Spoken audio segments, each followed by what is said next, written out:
Jemaat yang dikasihi oleh Tuhan Yesus Kristus, marilah kita masuki ibadah ini dengan pengakuan Tuhan yang menciptakan langit dan bumi adalah sumber pertolongan kita.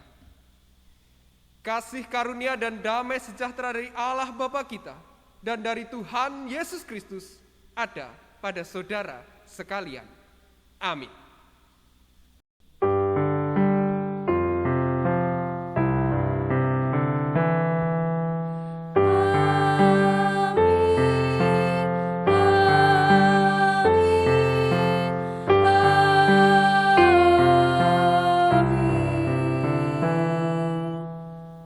Jemaat dipersilahkan duduk.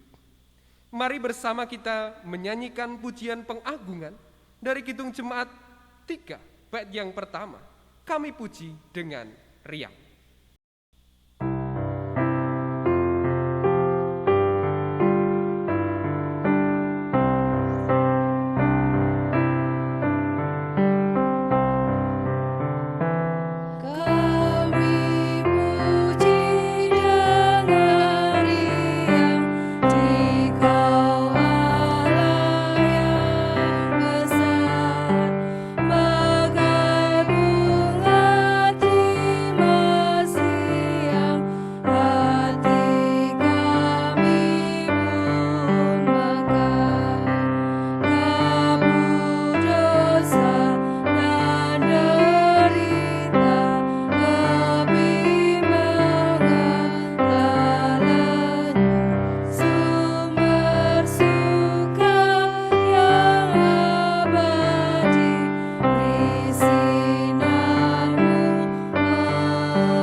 Panggilan pertobatan bagi kita terambil dari Lukas 10 ayat 25 sampai dengan 28. Demikian sabda Tuhan. Pada suatu kali berdirilah seorang ahli Taurat untuk mencobai Yesus, katanya, "Guru, apa yang harus kuperbuat untuk memperoleh hidup yang kekal?" Jawab Yesus padanya, "Apa yang tertulis dalam hukum Taurat? Apa yang kau baca di sana?" Jawab orang itu, "Kasihilah Tuhan Allahmu dengan segenap hatimu, dan dengan segenap jiwamu, dan dengan segenap kekuatanmu, dan dengan segenap akal budimu. Dan kasihilah sesamamu manusia seperti dirimu sendiri." Kata Yesus kepadanya, "Jawabmu itu benar. Perbuatlah demikian, maka engkau akan hidup." Jemaat kekasih Tuhan, menjadi refleksi kita pada saat ini. Terkadang kita menjadi pribadi seperti ahli Taurat. Tahu betul tentang hukum Tuhan, tahu betul bagaimana harus menjadi orang Kristen, dan tahu betul bagaimana orang Kristen harus melakukan kasih. Namun itu hanya menjadi sebuah pengetahuan. Jika masih demikian, maka tentu kita tidak bisa disebut sebagai yang hidup. Sebab yang hidup melakukan kasih itu sendiri. Karenanya mari kita bersama-sama menyesali segala dosa dan kesalahan kita dan terus berjuang untuk disebut sebagai yang hidup oleh Kristus dengan bersama-sama bertobat. Dan dalam pertobatan itu, mari bersama-sama kita menyanyikan Kidung Penyesalan dari Kidung Jemaat 33 bait 1, "Suaramu ku dengar."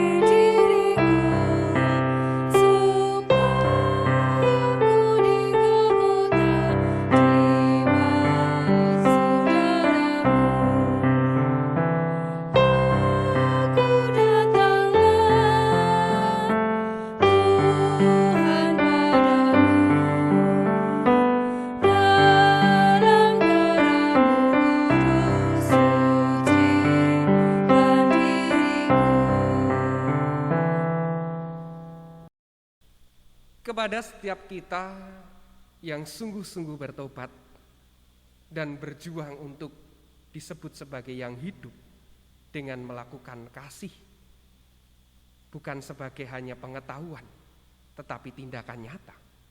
Maka Tuhan sungguh menganugerahkan karunia-Nya bagi kita.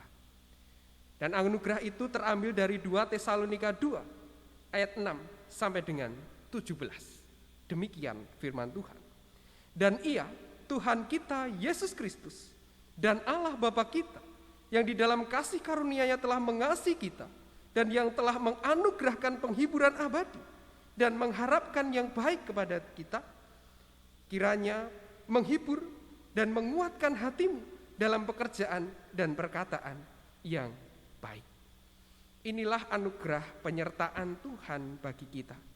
Ia senantiasa ada bagi kita untuk menghibur dan menguatkan kita, sehingga kita terus bisa melakukan pekerjaan dan perkataan yang baik. Karenanya atas tuntunan kemurahan Tuhan itu, kita masuk di dalam kehidupan yang baru. Dan untuk menjaga kehidupan yang baru, di mana kita bisa melakukan perkataan dan perbuatan yang baik, mari kita melaksanakan dasar kehidupan baru itu, yang terambil dari Mazmur 27 ayat 13 sampai dengan 14. Sesungguhnya aku percaya akan melihat kebaikan Tuhan di negeri orang-orang yang hidup. Nantikanlah Tuhan, kuatkanlah dan teguhkanlah hatimu. Ya, nantikanlah Tuhan. Menjadi penguatan bagi kita.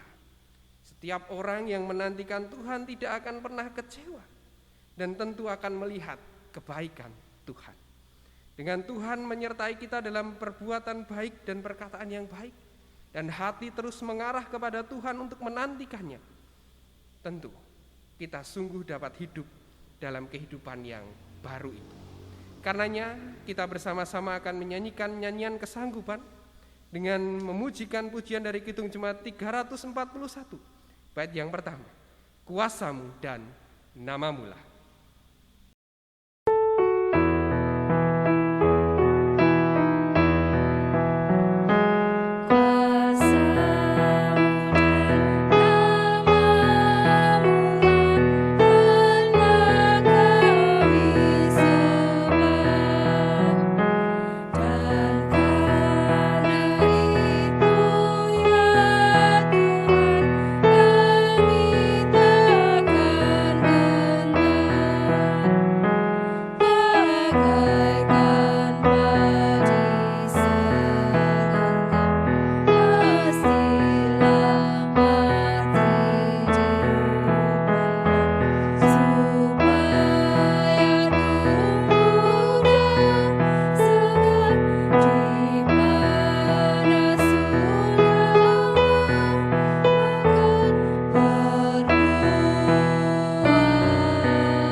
Jemaat yang dikasihi oleh Tuhan Yesus Kristus, mari bersama kita masuk di dalam doa syukur syafaat, serta mempersiapkan diri kita untuk menerima sapaan sabdanya. Bersama kita bersatu hati di dalam doa. Ya Allah Bapa sumber kemurahan dan kehidupan, Allah kami yang rahmani dan rahimi, yang kami kenal, kami sapa di dalam Kristus Yesus, Tuhan dan Juru Selamat kami yang hidup, yang oleh karena kasih kemurahan-Nya, hidup kami sungguh terpelihara di dalam iman, keselamatan, kesehatan, keseharian penuh dengan kemurahan dan pertolongan Tuhan. Karenanya pada saat ini kami bukan hanya bersyukur, sebab kemurahan-Mu sungguh nyata bagi kami dan keluarga kami, tetapi juga pada saat ini kami lebih lagi menyerahkan dan mempercayakan kehidupan kami selanjutnya bersama keluarga kami di tangan kemurahan Tuhan. Karena kami beriman sama seperti hari-hari kami sebelumnya yang penuh dengan kasih Tuhan, begitu pula dengan hari-hari kami di depan. Dan pada saat ini kami juga berdoa serta memohon terkhusus untuk setiap pergumulan kami semua yang bersama-sama merasakan keprihatinan akan pandemi COVID-19 yang juga kami tanggung bersama-sama untuk semua orang seluruh umat dan seluruh dunia.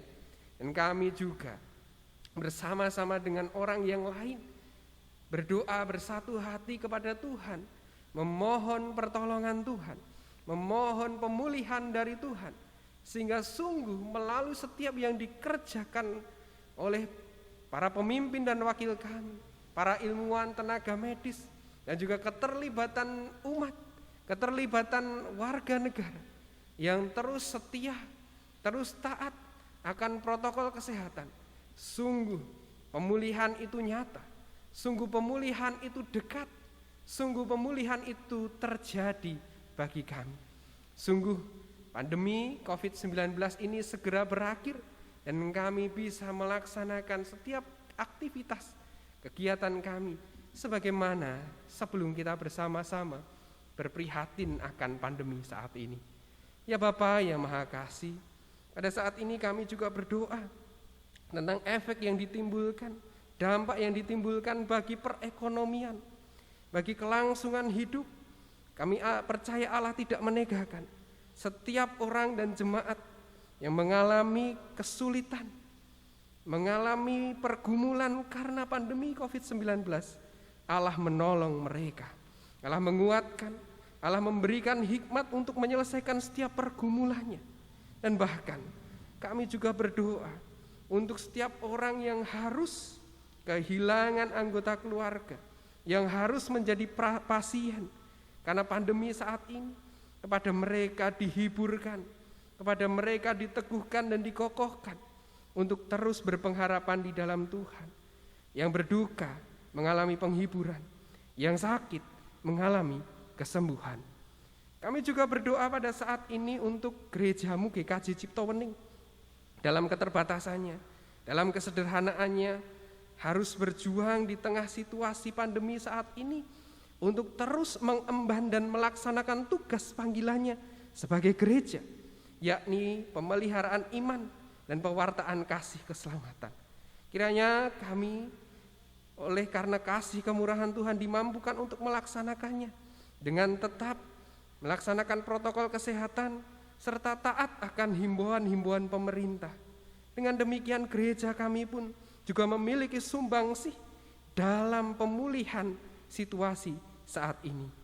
Ya Bapa yang Maha Kasih, kami juga berdoa untuk setiap jemaat-Mu yang pada saat ini sedang mengalami pergumulan di dalam kehidupannya. Ada kuasa Tuhan yang sungguh dirasakan jemaat untuk mengalami pembebasan dan kemerdekaan dari kesulitan yang menghimpit, dari tekanan yang dirasakan. Dan tentu oleh semangat Roh Kudus dimampukan untuk terus berjuang dalam setiap perkara yang ditanggung.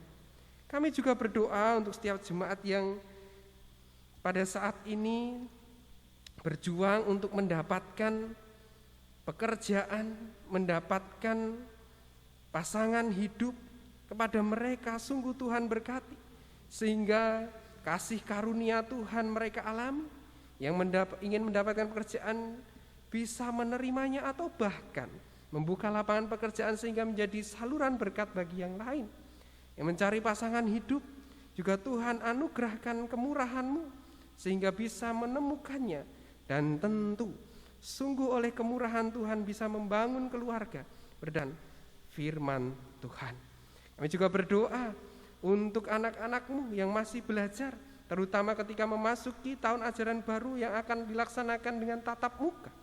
Kepada mereka juga dianugerahkan kesehatan, daya tahan tubuh yang baik, kerajinan, kepandaian, semangat belajar, sehingga terus berjalan di dalam kasih karunia Tuhan untuk memiliki prestasi yang baik.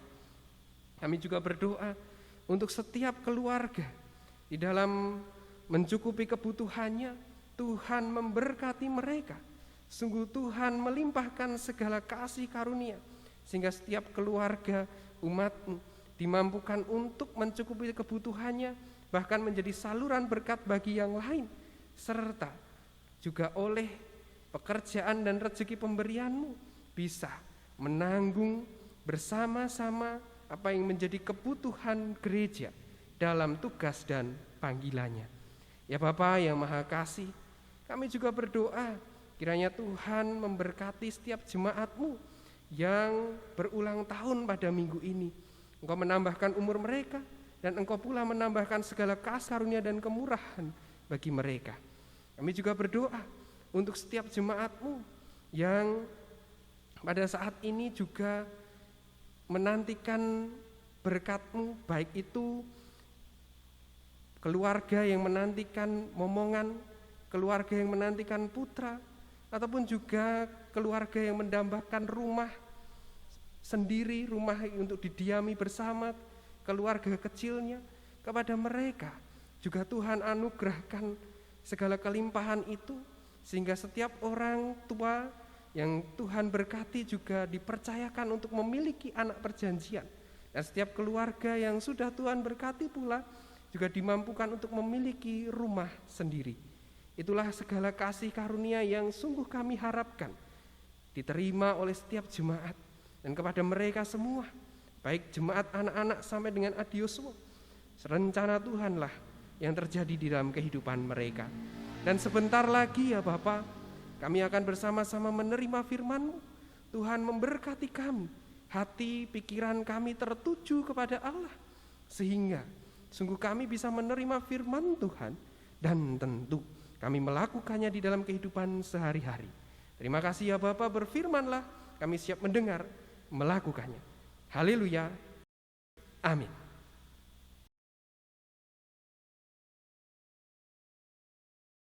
Jemaat kekasih Tuhan, firman Tuhan yang akan bersama-sama kita terima terambil dari Markus 6 ayat 1 sampai dengan 13.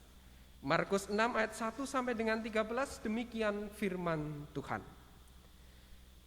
Kemudian Yesus berangkat dari situ dan tiba di tempat asalnya, sedang murid-muridnya mengikuti Dia. Pada hari Sabat Ia mulai mengajar di rumah ibadat, dan jemaat yang besar takjub ketika mendengar Dia, dan mereka berkata, dari mana diperolehnya semuanya itu? Hikmat apa pulakah yang diberikannya kepadanya? Dan mujizat-mujizat yang demikian bagaimanakah dapat diadakan oleh tangannya? Bukankah Ia ini tukang kayu, anak Maria, saudara Yakobus, Yoses, Yudas, dan Simon? Dan bukankah saudara-saudaranya yang perempuan ada bersama kita? Lalu mereka kecewa dan menolak Dia.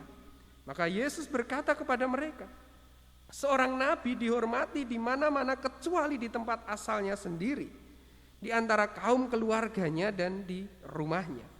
Ia tidak dapat mengadakan satu mujizat pun di sana kecuali menyembuhkan beberapa orang sakit dan meletakkan tangannya atas mereka. Ia merasa heran atas ketidakpercayaan mereka. Lalu Yesus berjalan keliling dari desa ke desa sambil mengajar. Ia memanggil ke-12 murid itu dan mengutus mereka berdua-dua. Ia memberi mereka kuasa atas roh-roh jahat dan berpesan kepada mereka supaya jangan membawa apa-apa dalam perjalanan mereka, kecuali tongkat, roti pun jangan, bekal pun jangan, uang dalam ikat pinggang pun jangan. Boleh memakai alas kaki, tetapi jangan memakai 2 baju. Katanya selanjutnya kepada mereka, kalau di suatu tempat kamu sudah diterima dalam suatu rumah, tinggallah di situ sampai kamu berangkat ke tempat dari tempat itu.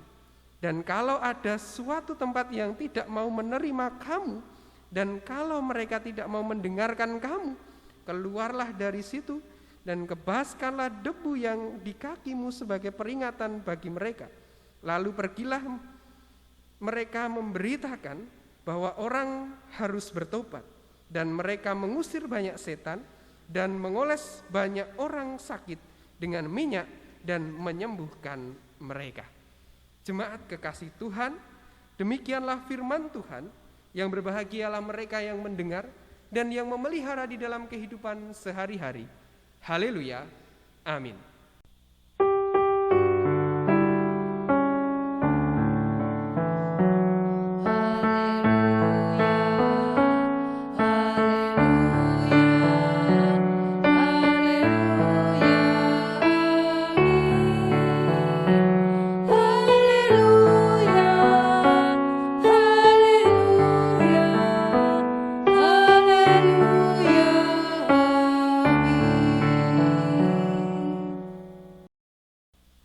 Jemaat yang dikasihi oleh Tuhan Yesus Kristus, tema ibadah pada saat ini adalah dikuatkan dalam kelemahan. Jemaat yang dikasihi oleh Tuhan, mengenai berbicara tentang kelemahan, kita bisa memahami tentang dua hal kelemahan.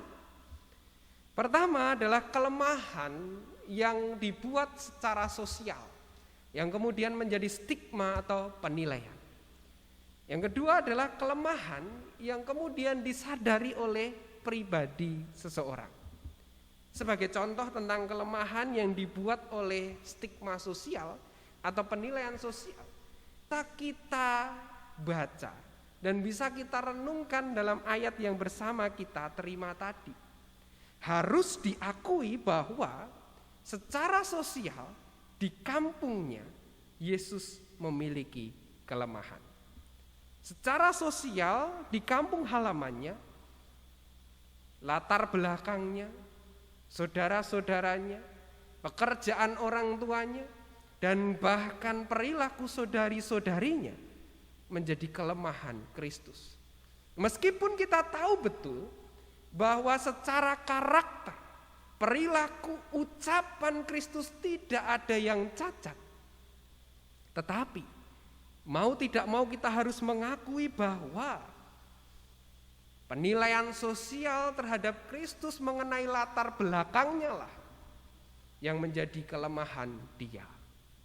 Dan kemudian kelemahan itu digodok oleh masyarakat. Kelemahan itu dikobarkan oleh masyarakat kala itu yang mendengar ia, berakibat pada di mana orang-orang menjadi tidak percaya kepadanya. Dan karya-karya keselamatan Allah sulit terjadi di kota kampung halaman Kristus. Dari sini kita belajar bahwa terkadang stigma sosial, penilaian orang banyak tentang kelemahan seseorang, tentang ketidaksempurnaan seseorang, tentang masa lalu seseorang, tentang latar belakang seseorang, tentang perilaku kehidupannya, bisa menghancurkan kehidupan seseorang. Jika Kristus yang sempurna saja terhambat karya keselamatannya karena stigma buruk masyarakat, bagaimana dengan orang-orang di sekitar kita? Bagaimana dengan orang-orang yang ada di sekeliling kita? Bisa saja karena penilaian buruk seseorang, penilaian buruk jemaat, penilaian buruk sekelompok orang, itu menghambat aktualisasi dirinya, itu menghambat karyanya. Bahkan itu juga bisa menghambat kasih dan berkat yang mungkin bisa ia lakukan bagi orang lain. Kita lihat perjalanan Kristus. Bagaimana ia seharusnya bisa menyembuhkan banyak orang. Bagaimana ia bisa sesungguhnya menyelamatkan banyak orang di situ, tetapi karena Kristus menjadi korban penilaian yang buruk, Kristus menjadi korban penilaian ujaran kebencian, maka sedikit orang yang ditolong. Bisa saja ketika kita menjadi orang yang berperilaku sama seperti orang Nazaret, kita menghambat orang untuk berbagi berkat. Ada orang mau berbaik hati, kita sudah skeptik dulu, kita sudah menilai negatif dulu. Kemudian orang itu menjadi minder, orang itu kemudian menjadi berhenti berbuat baik. Atau bahkan orang tidak mau menerima kebaikan dari orang yang kita anggap buruk itu. Karena mungkin kita merasa orang itu tidak layak. Maka pada saat ini kita diajak untuk memahami berbahayanya ujaran kebencian, stigma negatif yang kita tujukan kepada orang, jangan-jangan justru menjadi penghambat karya Tuhan yang bisa ia kerjakan di rumahnya, di masyarakat, di keluarganya, atau bahkan di gereja. Tetapi kita juga dikuatkan. Yesus tidak berhenti. Yesus terus berkarya, meskipun sedikit, ia tetap menemukan jiwa untuk ditolong dan disembuhkan. Bagi setiap orang yang mungkin pernah dinilai negatif, buruk oleh orang lain, menerima ujaran kebencian oleh orang lain atau bahkan sekelompok orang, kita hari ini dikuatkan untuk meniru Kristus, tidak menyerah. Terus berkaryalah, karena pada akhirnya meskipun sedikit tetapi berharga di mata Tuhan.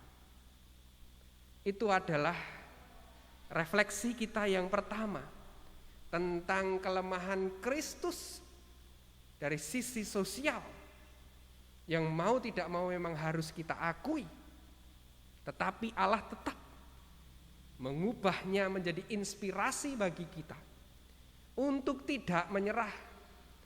Meskipun demikian, meskipun terhalang, tetapi tetap ada buahnya.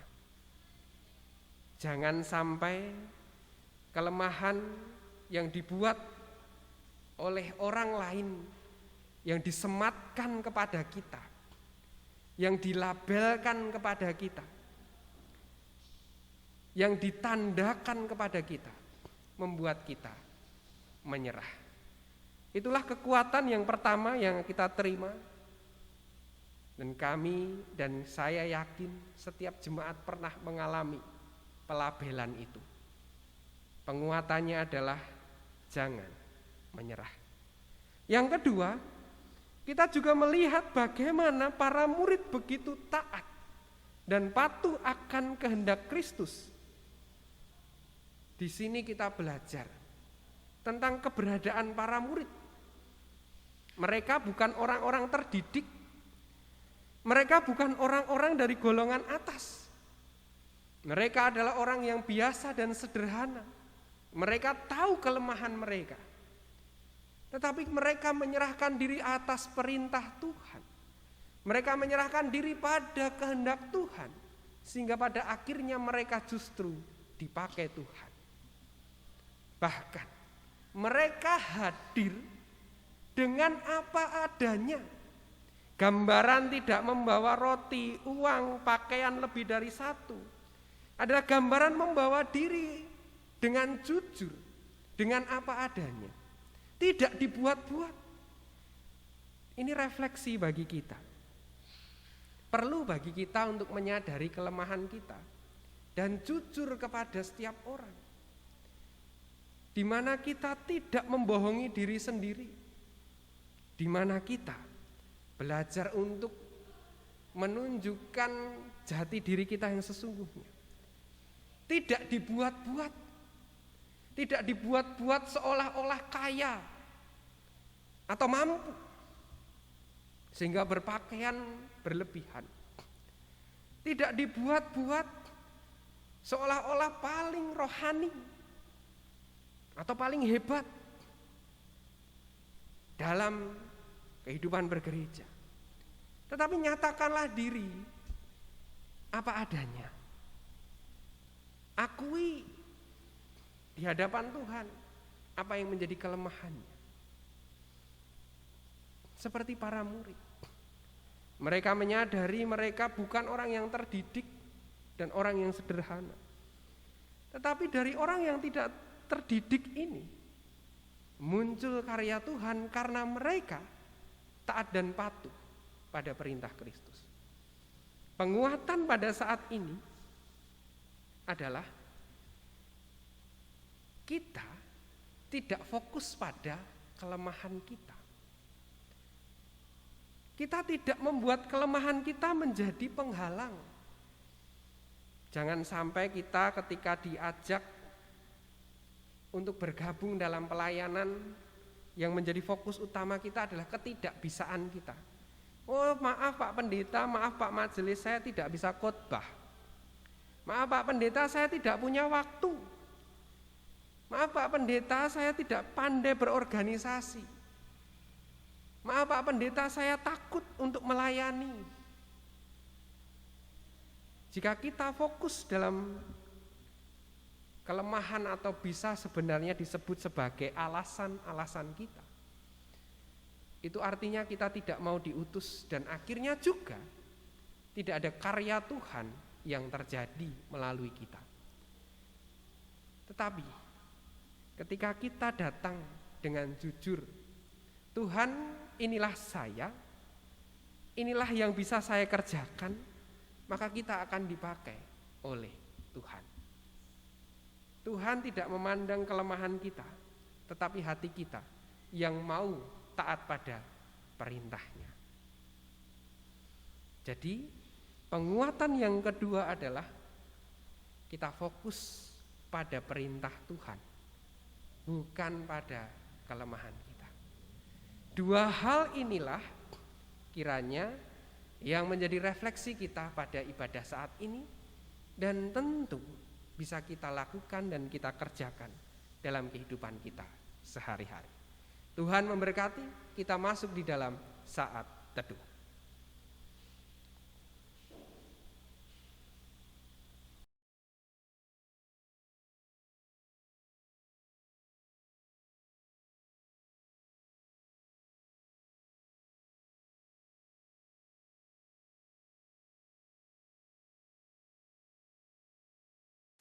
Kami persilakan untuk bangkit berdiri. Mari kita bersama-sama umat percaya di seluruh dunia memperbarui iman percaya kita dengan pengakuan iman rasuli. Aku percaya kepada Allah Bapa yang Maha Kuasa, Khalid langit dan bumi, dan kepada Yesus Kristus anaknya yang tunggal, Tuhan kita, yang dikandung daripada Roh Kudus, lahir dari anak darah Maria, yang menderita di bawah pemerintahan Pontius Pilatus, disalibkan, mati dan dikuburkan, turun dalam kerajaan maut. Pada hari yang ketiga bangkit pula dari antara orang mati, naik ke surga, duduk di sebelah kanan Allah Bapa yang Maha Kuasa, dan akan datang dari sana untuk menghakimi orang yang hidup dan yang mati. Aku percaya kepada Roh Kudus, gereja yang kudus dan am, persekutuan orang kudus, pengampunan dosa, kebangkitan daging, dan hidup yang kekal. Jemaat, kami persilakan duduk. Sebagai dasar kita persembahan, mari kita buka Alkitab kita baca firman Tuhan dari Mazmur 98 ayat 6 yang begini firman Tuhan. Berilah kepada Tuhan kemuliaan namanya, bawalah persembahan dan masuklah ke pelatarannya. Sujudlah menyembah kepada Tuhan dengan berhiaskan kekudusan. Gemetarlah di hadapannya, hai segenap bumi. Beredarnya kantong persembahan, mari kita puji nama Tuhan dari KJ 291. Mari bersyukur semua.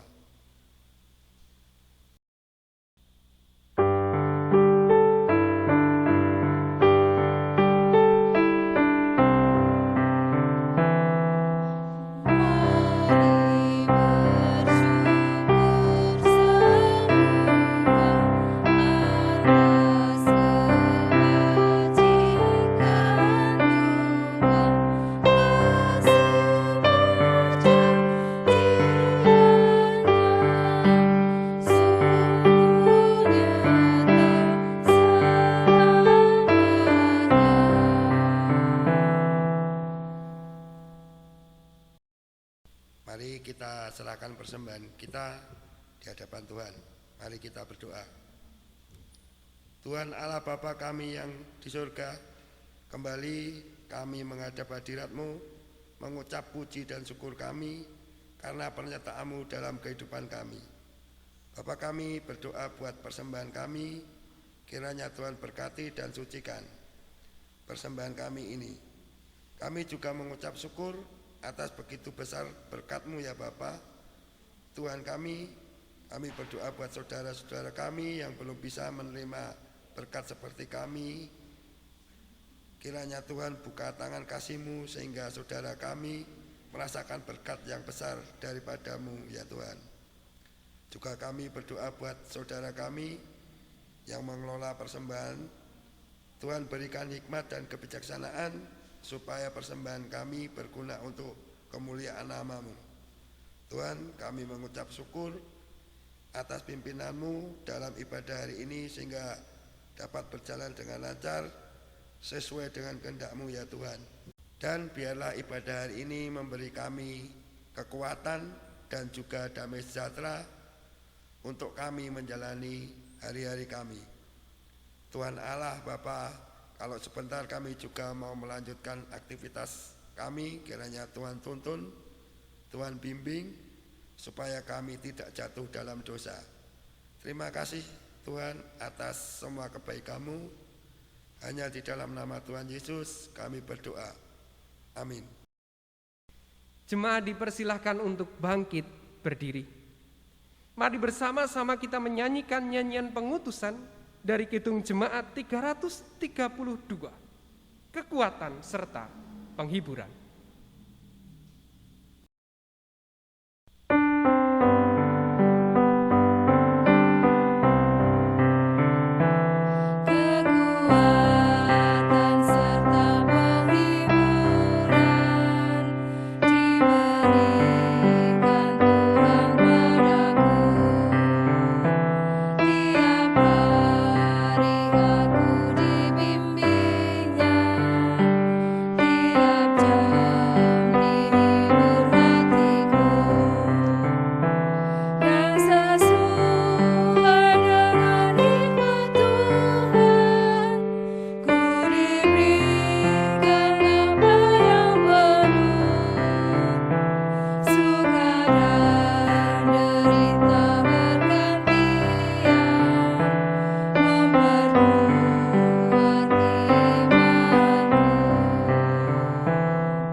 Jemaat yang dikasihi oleh Tuhan Yesus Kristus, marilah kita akhiri ibadah ini dan melanjutkan ibadah dalam kehidupan kita sehari-hari dengan mengarahkan hati kepada Tuhan untuk menerima berkat-Nya.